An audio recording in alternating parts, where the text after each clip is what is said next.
Tiene la palabra la diputada Graciela Camaño, autora también de uno de los proyectos.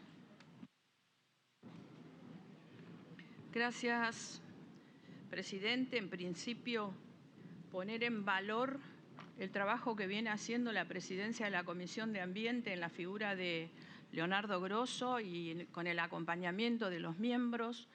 Yo en mi bloque pongo de relieve el trabajo que viene haciendo Enrique Esteves para que podamos finalmente arribar a tener una ley de humedales. Gracias, Leo, y gracias, Enrique.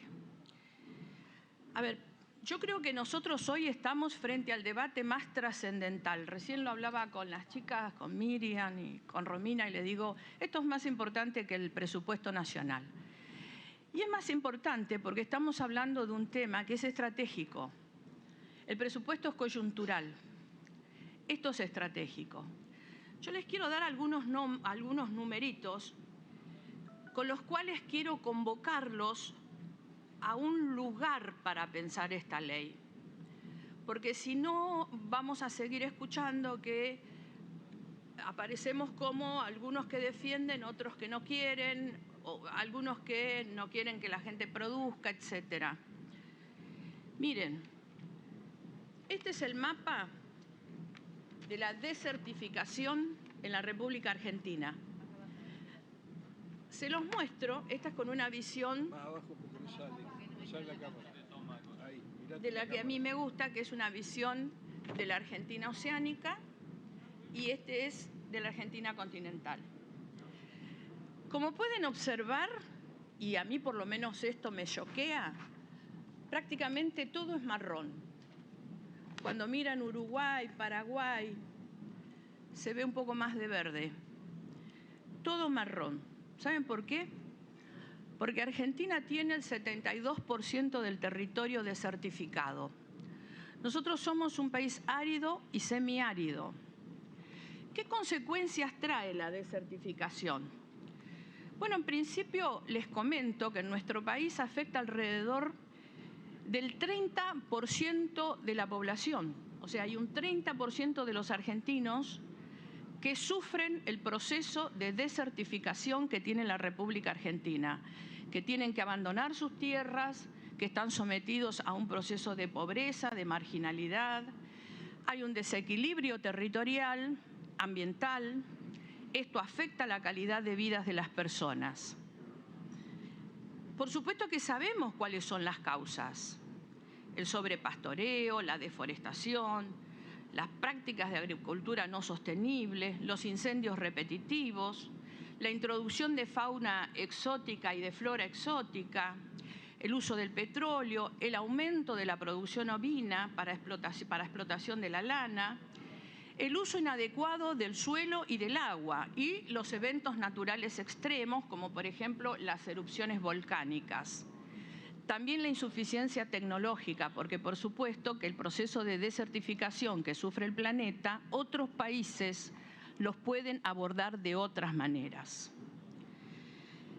Recién miramos un trabajo espectacular que trajo el diputado por Corrientes. A mí me gustaría mirarlo desde otro lado a ese trabajo, porque en definitiva de lo que nos termina hablando es que efectivamente con una ley de bosques, una ley que tiene 3 semáforos, que tiene prohibiciones estrictas en los semáforos rojos, medias prohibiciones en los semáforos amarillos y posibilidades de explotación en el semáforo verde.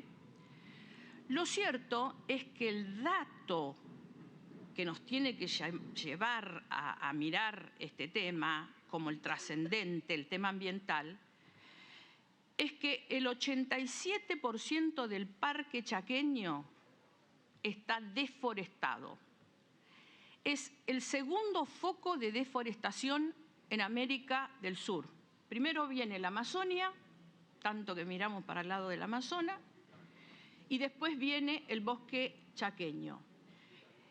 El 52% de la deforestación del bosque chaqueño está realizado sobre zonas rojas y sobre zonas amarillas.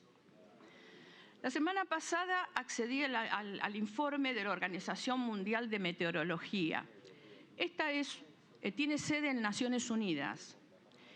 nos está alertando sobre algo que es tremendo, que es que podemos tener, hay un 70% de probabilidades, de hecho la gente del campo lo está diciendo cada rato, tenemos sequía, porque tenemos el tercer episodio del siglo. O sea, lo que aquí alerta es la repitencia. ¿A qué altura del siglo estamos? Y cómo ya tenemos el famoso tercer episodio de la niña y el niño. ¿Qué es la niña y el niño? Bueno, la niña y fundamentalmente en este caso, en el del tercer episodio, tenemos que tomar el comportamiento de la niña. Va a afectar a América, Asia, África y Oceanía. Esa situación, porque acá juegan los vientos, los océanos, etcétera, se llama teleconexiones. Tiene efectos variados. Lo cierto es que para la Argentina, para el sur de Brasil, el este de la Argentina, el sur de Brasil y Uruguay, se llama sequía. Lo que viene es sequía. O sea, a ver, que se entienda bien, si no nos paramos en el lugar correcto, nos paramos en el lugar de decir que los que producen tienen la culpa o de decir que los funcionarios tienen la culpa. Miren, no, hay un problema. En la clase que tomamos todos, aunque algunos hablaban, el doctor Pigretti dijo algo fundamental para este tipo de temas. Podemos hacer todas las leyes, podemos adherir a todos los convenios, pero si no tenemos conciencia ambiental, vamos irremediablemente a que todo se transforme en algo absolutamente finito y rápidamente. No vamos a defender determinadas producciones porque ya se habrán terminado. Cuando hablamos de humedales, hablamos de las famosas tierras pobres. Miren qué paradójico, ¿no? La humanidad nació en el humedal, pero también la humedad, cuando empezó a ser productiva, empezó a desechar estas tierras, porque eran las tierras bajas, las tierras pobres. Cuando empezamos a industrializar el mundo, cuando empezamos a producir de manera descontrolada. Y hoy, en el siglo XXI, con el colapso ambiental, tenemos que volver a mirar estas tierras. Las tierras despreciadas del siglo de la industrialización, hoy son miradas como una de las tablas de salvación que tiene el planeta frente al colapso del cambio climático. Si todos podemos pararnos en ese lugar, yo no tengo la menor duda que vamos a tener la inteligencia de legislar para que tengamos un proceso de producción que sea sostenible, como dice el informe Brundtland, allá por 1970 y pico. A ver, vamos a los antecedentes jurídicos. Primero quiero completar todos los antecedentes que tenemos, ¿no? Porque en realidad a mí me enseñó Lamberto y Baglini, cuando llegué a la Cámara muy joven, que esto no es una foto, que esto es una película. Y que nosotros llegamos, pero el tren ya está andando. O sea que hay gente que trabajó, hay gente que se consultó, hay mucho material para que nosotros nos podamos subir al tren. Más allá de los antecedentes legislativos que Leonardo mencionó, quiero mencionarle los antecedentes que tenemos a nivel del Poder Ejecutivo, porque quiero comentarles que en el Ejecutivo se está trabajando en materia de inventario de humedales y se está trabajando en el marco del COFEMA. Y hay muchísimas definiciones que receptan muchos proyectos que provienen de ese trabajo, un trabajo que en 1998 se llamó Los humedales de la Argentina, clasificación, situación actual, conservación y legislación, es de Canavari, 1999, que fue la primera publicación que analizó la situación de los humedales de la Argentina para empezar a establecer las bases de un futuro inventario. En 1999, el programa MAB de la UNESCO publicó el libro Tópicos sobre humedales subtropicales y templados de Sudamérica, donde lo que encontramos en el libro es una recopilación por primera vez de descripciones y estudios sobre aspectos ecológicos de los diversos humedales del país realizadas por investigadores reconocidos. En 2002 tenemos el taller Bases Ecológicas para la Clasificación e Inventario de Humedales, organizado por el Laboratorio de Ecología Regional de la Facultad de Ciencias Exactas y Naturales de la Universidad Nacional de Buenos Aires. En 2008 tenemos el taller sobre Metodología para el Inventario Nacional de Humedales de la Argentina, organizado por el Grupo de Trabajo de Recursos Acuáticos de la Exsecretaría de Ambiente y Desarrollo Sustentable de la Nación, el Grupo de Investigaciones sobre Ecología de Humedales de la Facultad de Ciencias Exactas Naturales de la Universidad de Buenos Aires y la Fundación Humedales. Se plantaron en este trabajo los 3 niveles o escalas de trabajo. En 2011-2012, en el marco del proyecto PNUD DARC 10003, ordenamiento pesquero, cuando hablo de los organismos internacionales también hablo de dinero, se realizó el ordenamiento pesquero y conservación de la biodiversidad de los humedales fluviales en los ríos Paraná y Paraguay, República de Argentina. En 2013, la Fundación Humedales, juntamente con el Grupo de Trabajo de Recursos Acuáticos de la Exsecretaría de Ambiente y Desarrollo Sustentable y la UNSAM, llevaron adelante la regionalización de humedales.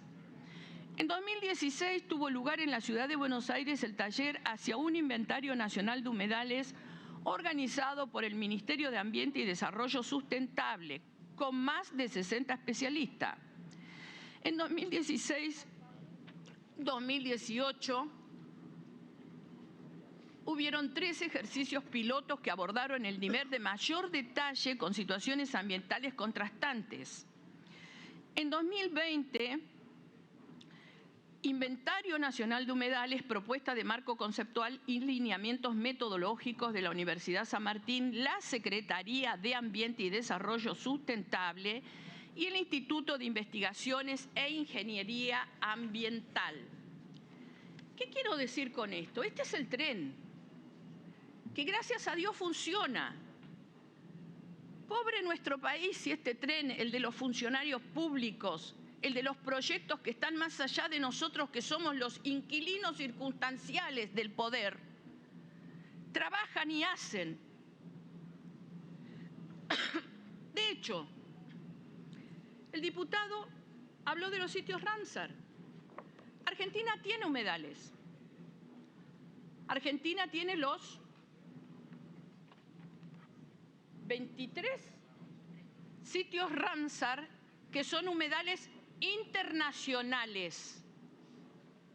No son humedales nacionales, son humedales internacionales. Y de hecho, haciendo un repaso de lo que tenemos ya ahora en el plano jurídico, vamos a darnos cuenta que todo está escrito, que no hay nada por lo que tengamos que pelearnos. Se hacía una descripción recién poniendo sobre relieve que el litio va a estar afectado. Está en humedal, obvio, si no, no habría litio, y forma parte de los 42 tipos de humedales que describen las convenciones internacionales que nosotros aprobamos. ¿Qué quiero decir con esto? Que no importa que nos olvidemos algún humedal. ¿Saben por qué? Porque nosotros tenemos la presuntuosa idea de suponer que somos los que hacemos la norma. Nosotros hacemos la ley, pero después existe algo que se llama la jurisprudencia y la doctrina. Y solo basta mirar el fallo Majul para darnos cuenta de que la Corte ya viene adelante nuestro en materia de humedales. años adelante nuestro, haciendo definiciones contundentes en torno a humedales. Entonces nosotros vamos a escribir, y les puedo asegurar que lo que nosotros no escribamos lo va a resolver la jurisprudencia y la doctrina. Por eso, el punto desde el cual tenemos que pensar la ley de humedales es el desastre ambiental y no las conveniencias. Porque la producción y la habilitación de poder vivir en los humedales tiene que estar. Pero lo que tenemos que enseñarles a nuestros empresarios y a los habitantes de los humedales es que tienen que tener conciencia ecológica. Es cierto que estamos habilitados por el artículo 41, glorioso artículo 41 del 94. Les quiero contar que el GOFEMA existía antes del 94, o sea que el tema ambiental para las provincias ya tenía antes del 94 una inquietud nacional y un ámbito de reunión para el tratamiento.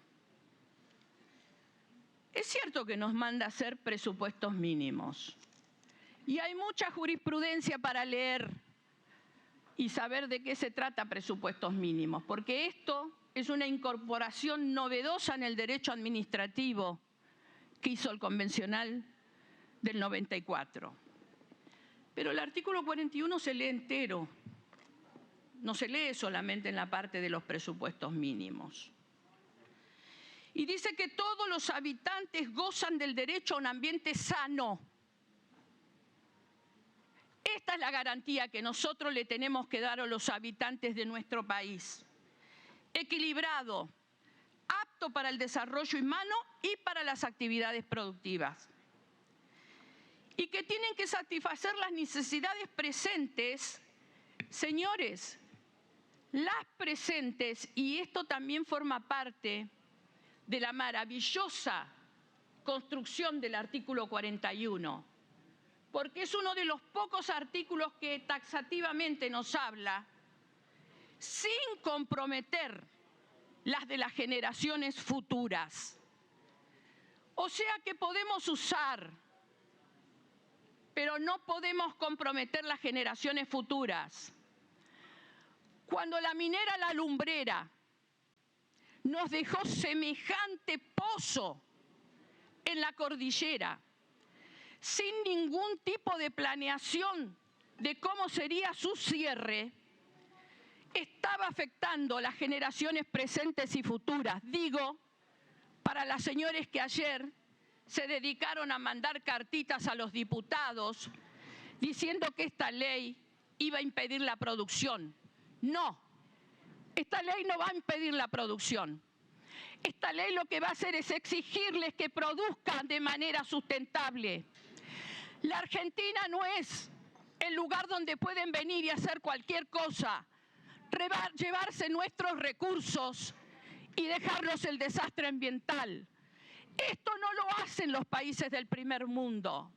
En el primer mundo no se produce de cualquier manera.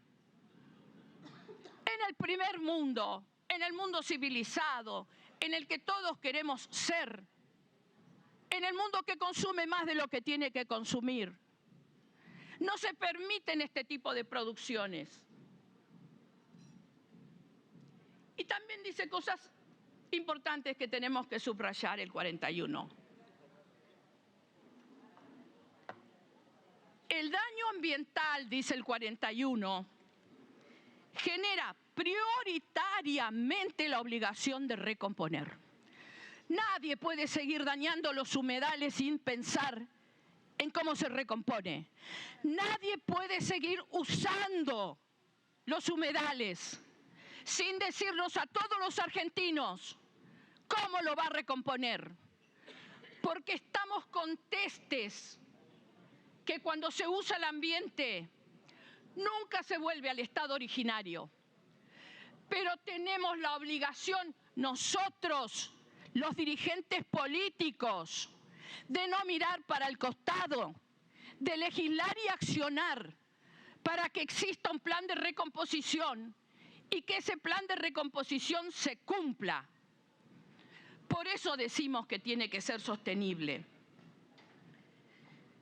Las autoridades proveerán de la protección de este derecho, que es lo que queremos hacer, a la utilización racional de los recursos naturales, a la preservación del patrimonio natural y cultural y de la diversidad biológica, y a la información y educación ambiental.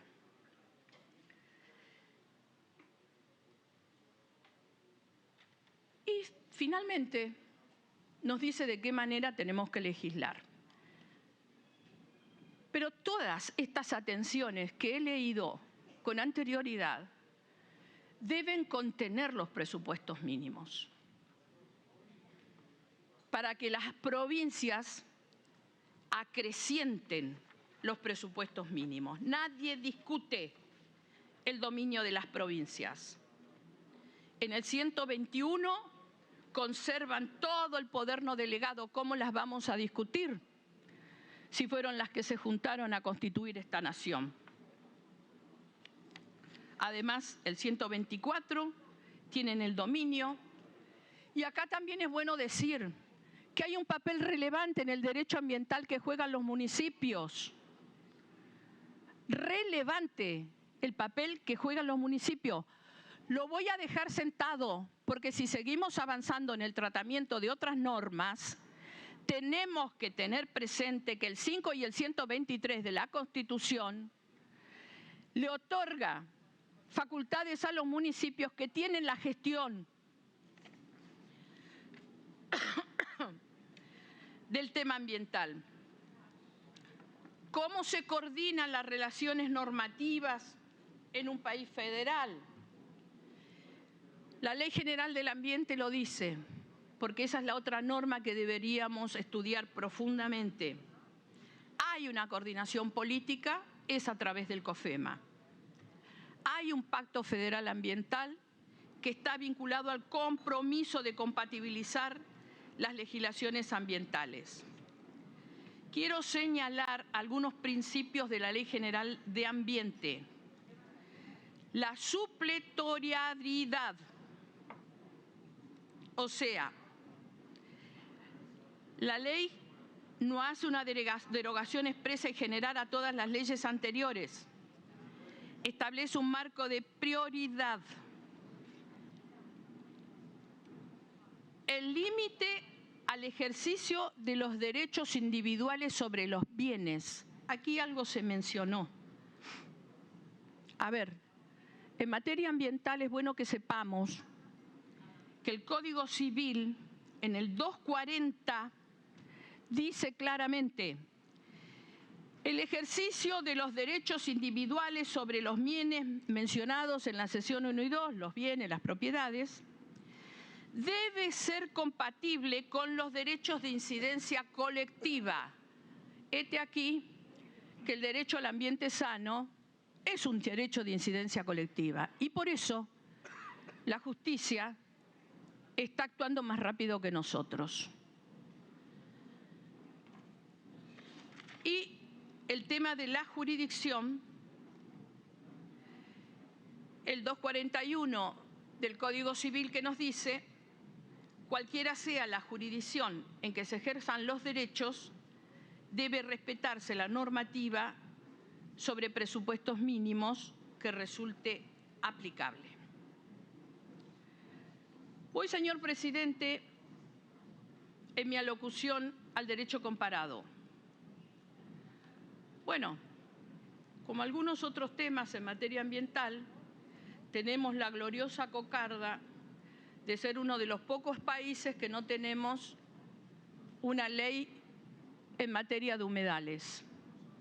África, Europa, Estados Unidos, Colombia, Chile, México, Uruguay, para nombrar algunos, Panamá, la Unión Europea tiene un marco general, Costa Rica, Estados Unidos, no sé si lo dije, o sea, seguimos teniendo la maravillosa cocarda de llegar atrás con el tema de las protecciones ambientales.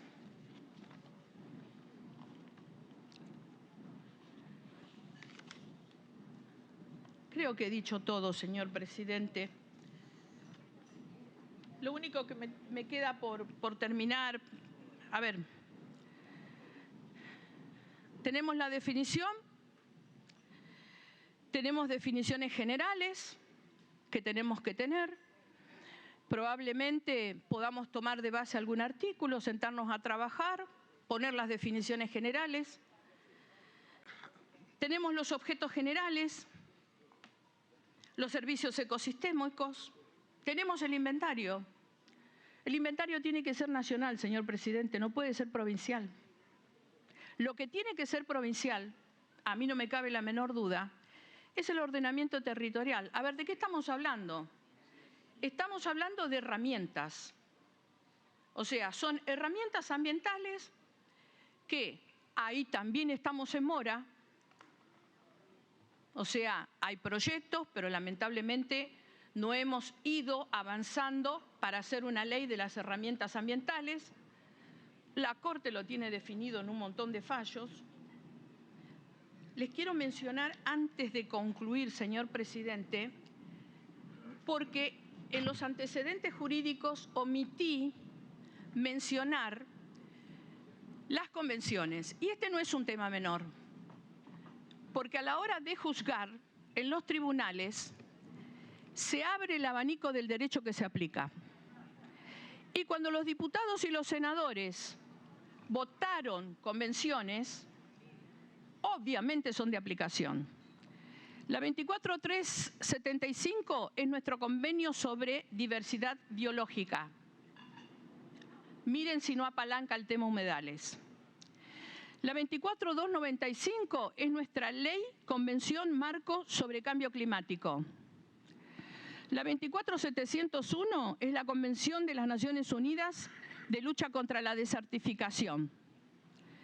La 23918 es nuestra Convención sobre la conservación de las especies migratorias de animales silvestres. Y obviamente la 23919, que es la Convención sobre los humedales o Convención Ramsar. Esta convención, que todos la conocemos con el nombre de Ramsar, una ciudad iraní, que dicho sea paso, tiene ley de humedales, es una convención relativa a los humedales de importancia internacional, especialmente como hábitat de aves acuáticas.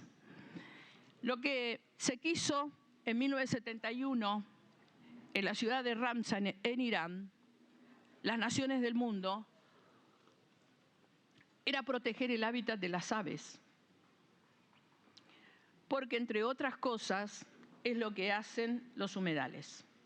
Claramente se trata de aguas subterráneas, superficiales, se trata de lugares de flora y fauna. Sin lugar a ninguna duda, se trata de áreas de biodiversidad y, sin lugar a muchas menos dudas, señor presidente, áreas que provocan el oxígeno, que pueden salvarnos del desastre ambiental que estamos produciendo con los gases de efecto invernadero por el modelo de producción que tenemos. Y que tenemos que ir modificando, señor presidente, hasta por una cuestión económica. Miren, les cuento.